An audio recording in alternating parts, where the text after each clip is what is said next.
This is us now, guys, back in Dumfries. This is the River Nith. This is the river that we were at earlier on, back at the Friars Cars. I'm really sorry about the noise of the falls, by cancelling out on the microphone, but it's really important that we bring you down into the town centre of Dumfries so that you can see the river. Back in the day, the ships would come right into Dumfries town centre and they would actually dock here on the waterfront. There's a dock just the other side of this bridge down here that's very famous, dock area where they used to empty the ships. You might say, how's that possible now, looking at the river? It's silted up greatly and they'd have to dredge this out to some extent to be able to have the water volume that they had back in the day when the ships came in. Up on the hill and over the other side they have a monastery. And it was all connected right the way over, and the car park here, and behind where it says the new bazaar there was a monastery with monks. There's still to this day a convent just over the hill, although it's semi-derelict, it is still there to the day. And up on the very top of this hill here there's a camera obscura, and Dumfries is one of the very unusual towns to have a camera obscura, and we're very fortunate. But coming back to Burns and the reason we're here, I don't know if you can make out on the side of this building here, it says Robert Burns Centre. The Robert Burns Centre is a museum.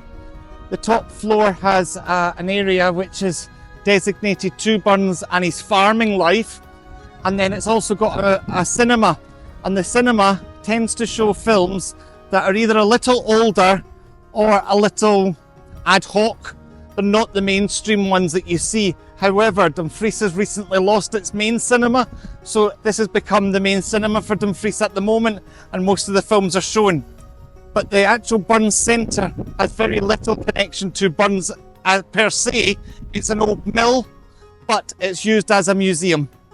Where we are going to go now is far more connection with Burns himself. So, his time in Dumfries was very much about making money and trying to get himself back on his feet. Sorry, I'm just trying to get across this road here too. So it's very much about trying to get back on his feet, provide for his family. So he moves to Dumfries. Now, I don't know how much you know about how young he was when he passed, but Burns was only 37 when he died. So he's 37 years old, young man. I don't know if he knew that there was something wrong health-wise or not. Don't think anyone knows. But he came to Dumfries to try and give some stability to his family and try and make ends meet.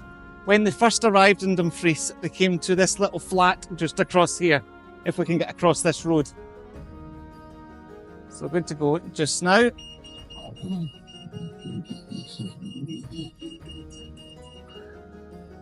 So when he came to Dumfries, he came with his family. Jean Armour, his wife, some say long-suffering wife, but his wife came and they moved to a flat. We may be better across the road to see this. In fact, I'm sure we will, but there's a plaque, so I want to read the plaque first. So just here is the Burns' Cafe.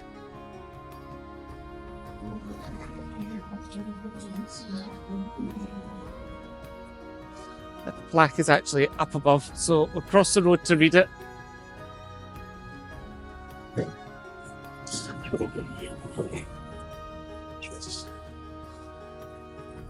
So if you can see directly across, if you can't see it, don't worry, I will read it out to you. It says, Robert Burns, the national poet, lived in this house with his family on coming to Dumfries from Ellisland 1981. Above that, there's another plaque with some paintings on it of Burns. So guys, that's where he moved to with his family. To be honest, it's not a museum, it's not even open. It may well be flats or something now for students or something, but sadly, I don't think Dumfries makes enough of the bards.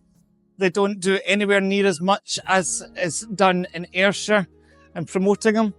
However, we've got a little cafe that's up for sale, I see, and we've got Burns Gift Shop. So we've got the cafe, which is shut, and it's for sale, and Burns Gift Shop. So if you want to set up a business that's connected to the Bard, there we go. Let's go, guys, and we'll find some other areas to talk about. As we're walking up through into Dumfries, this is a pedestrianised area of the town centre. It never used to be back in Burns's day. You'd have had the carts going around on the old cobbled streets. And we still have the cobbles, although you'll see the odd vehicle up in the area. It's only deliveries for the shops. So what we're doing now is we're going to head to the statue just up here. The statue for Burns is believed to look to his lover, and we'll tell you more about that when we get to the statue.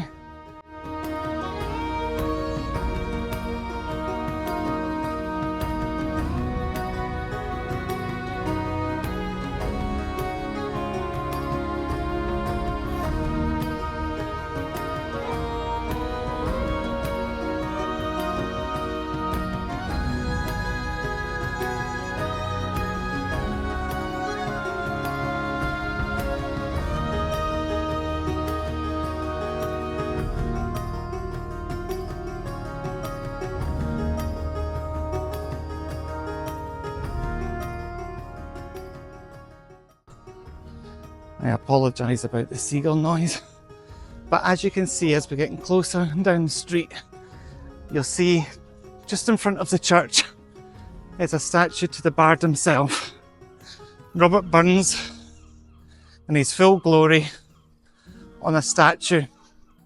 Now this statue has been resited because the road's changed. When the statue was first unveiled, traffic used to travel down this road, but it's now become pedestrianised and the road has changed.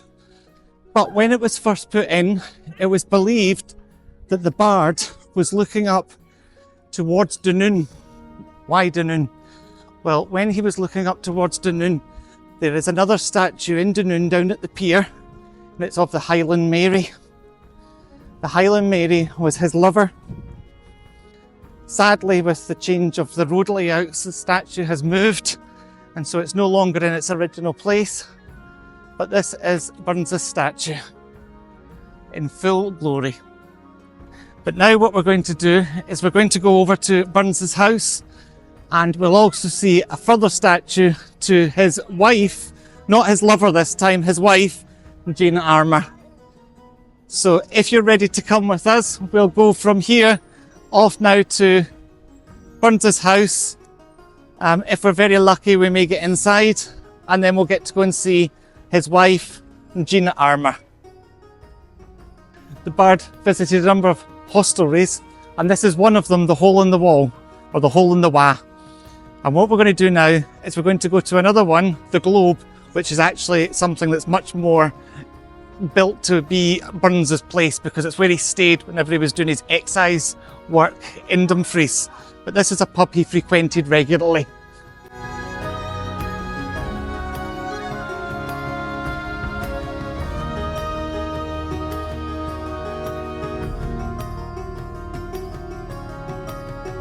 This is the Globe.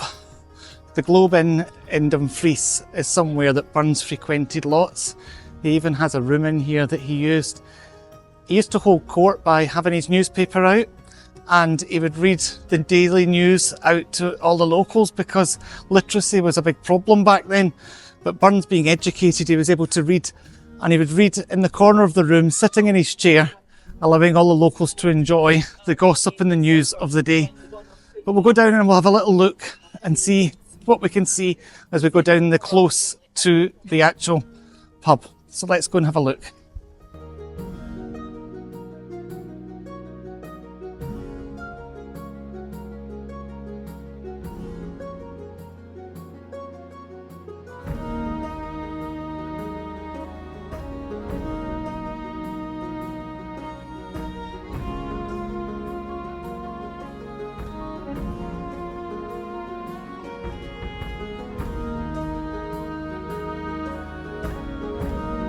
This is the Globe Inn, and back in the day, Burns actually inscribed a poem in the window using the diamond of his ring to scribe into the window a little verse. He had a chair sitting in the corner, and in the corner was beside the fire in the snug, and he was able to hold court, talking to all the locals. Also, when he was exciseman, he would come here and stay because it wasn't practical to get home at night and come back to Ellisland to the farm. So he would stay here. And the landlady's daughter and him, I believe, shared a bed at night to keep him warm. So he had his own hot water bottle, if you like, taking her off to bed. But I don't believe that this is the only pub that he had a lady friend to stay and keep him warm in. I believe it happened in Mauchline too. So the same thing happened in Dumfries that happened in Mauchline. So this is the Globe Inn. The Globe Inn currently is owned by the brewers at Annan Distillery. They are locals that are very into history, and I'm really pleased to say that they're buying up places of serious historic interest, and they're restoring and bringing them up to speed and keeping them very much alive for the locals.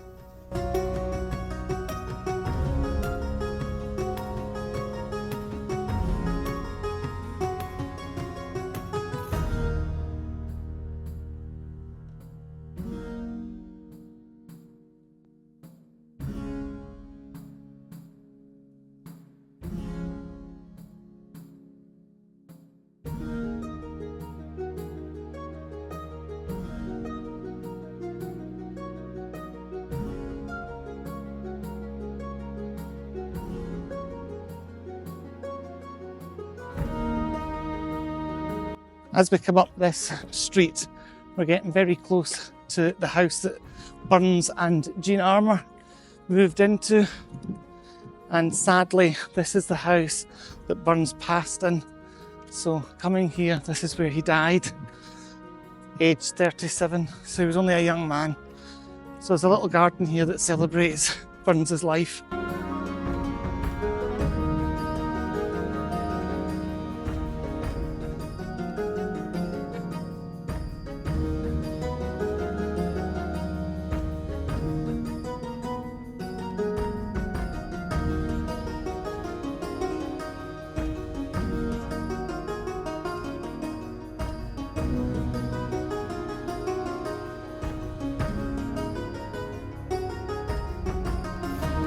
So we're now down in Burns's house. So this is where the family moved to, and this is where he spent the last days of his life, remembering that he was only 37 when he passed. This is a portrait here of his wife, Jean. I know beauty's in the eye of the beholder, but she's not the bonniest looking woman, but she had a heart of gold. She really did. We talked about the affairs that Burns had, and the affair he had with the landlady at the Globe's daughter. She fell pregnant, and when she fell pregnant, she died during childbirth, and Jean Armour took that baby on and brought her up as a Burns, and looked after her. Even when Robert Burns passed himself, she looked after that child, so she had a heart of gold. So looking round, this is very much set as it would have been back in the day. This is how they would have cooked on the fire in the range. You've got the griddle, and then up here you've got the little oil lamp, a bit like the house that he was in back in Ayrshire and Alloway. But as you can see, it's a little bit more modern as times have moved on. It comes through into the back pantry. You've got the broom, milk churn, butter paddles. This would be your yoke for bringing in the buckets of water. You've been bringing in the water from the wells. So we're just going to head upstairs.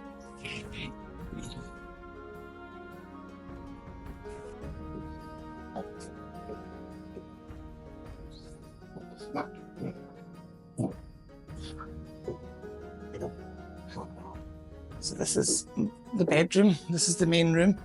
And as you can see, the box bed. This very room is actually the room that Burns passed in. He died here. So his ghost, if you believe in that, could well very much be present in this room. So this is Jean Armour painting again, and Burns himself over here.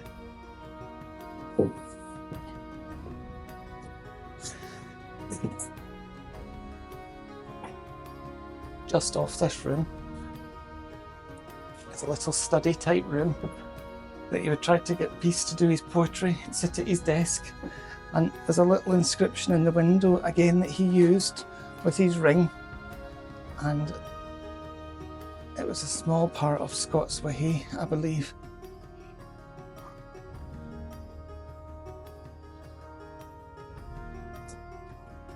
And then if we head through to the next room,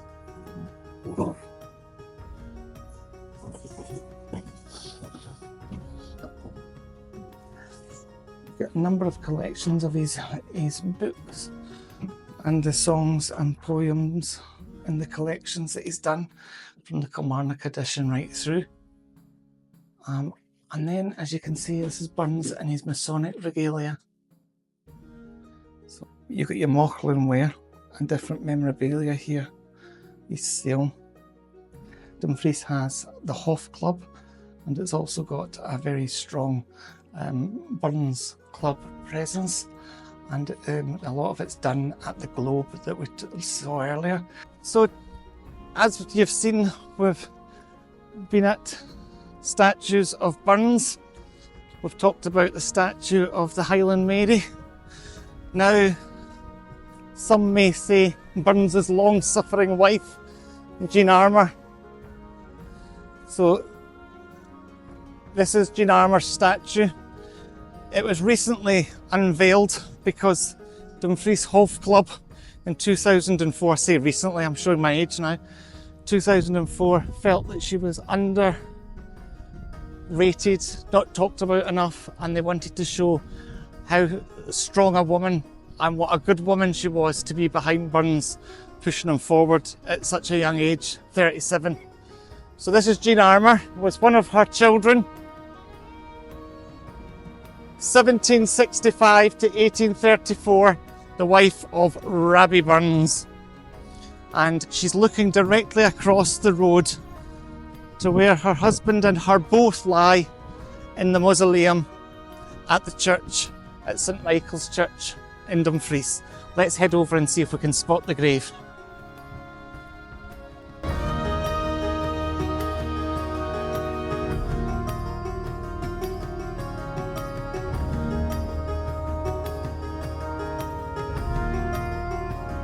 We're now heading up into St Michael's Kirk, Church of Scotland. They're kirks. And we're now going to just have a wander around the yard, seeing if we can spot Robert Burns.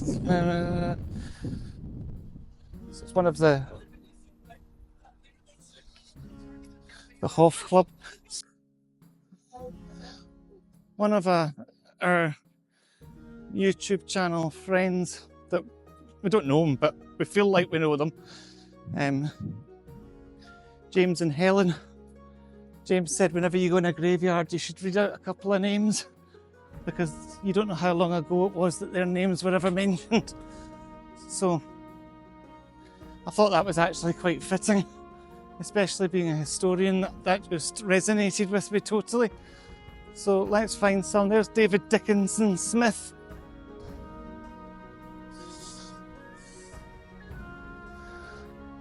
Jesse Irvin.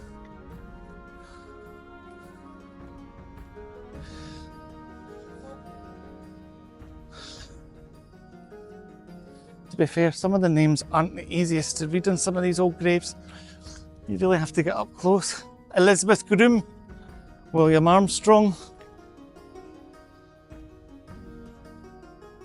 I do love how ornate some of these stones were. You can tell that there was definitely money in Dumfries at the time, because you needed to have serious coin to be able to have this kind of size of stone. I'm 6'2" tall, And these stones are towering above me. Absolutely towering above me. I'm hoping this is what I think it is in front of us. Young has a relative, Mary Ferguson. She was a perfumer in Dumfries, died in 1846. Well, there you go.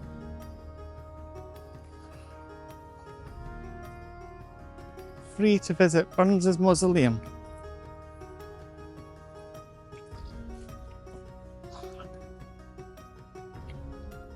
So this is Burns's mausoleum.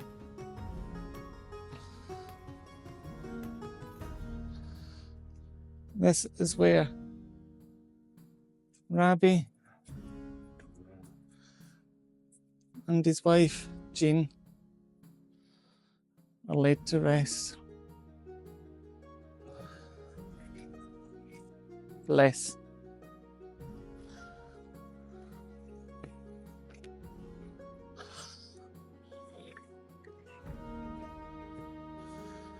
I'm just wandering around the mausoleum, just trying to see what it says in here. It says, this tablet is erected by Major James Glencairn Burns to the memory of Sarah Robinson, his wife, died at Nemours, East Indies, aged 24. Jean Isabel, his daughter, died at sea on the 5th of June 1823, aged 4 years 5 months. Robert Shaw, his son, died at Nemours, the 11th of December 1821, aged 18 months.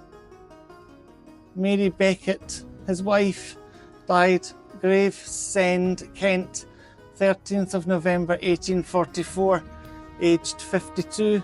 And Lieutenant Colonel James C. Burns, born at Dumfries 12th of August 1794, died at Cheltenham 18th of November 1865.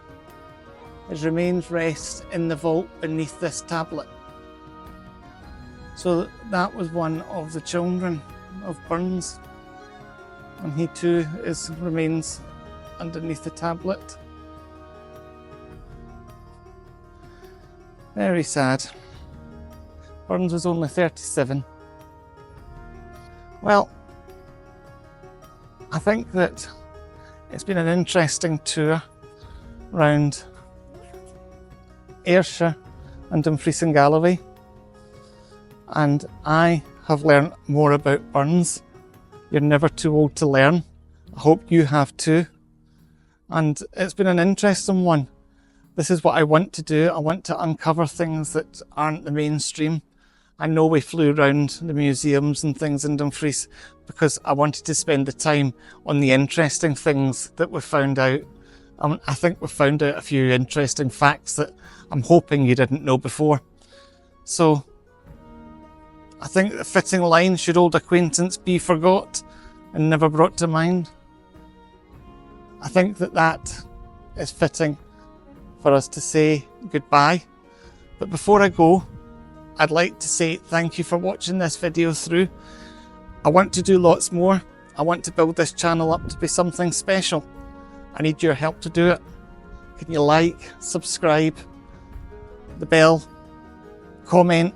Any of the usual things will help me grow this channel because it helps YouTube find it, helps size go up, and you know that it doesn't cost anything to do it, but it really makes a huge difference to me and Jess behind the camera. And so from Jess and I just want to say a massive thank you for letting and listening to me rabbit on, and we'll be back soon with another interesting video, hopefully, and we will try our best to have a new video or two uploaded every week. So keep watching Bonnet and Blade, and we'll see you soon. Bye.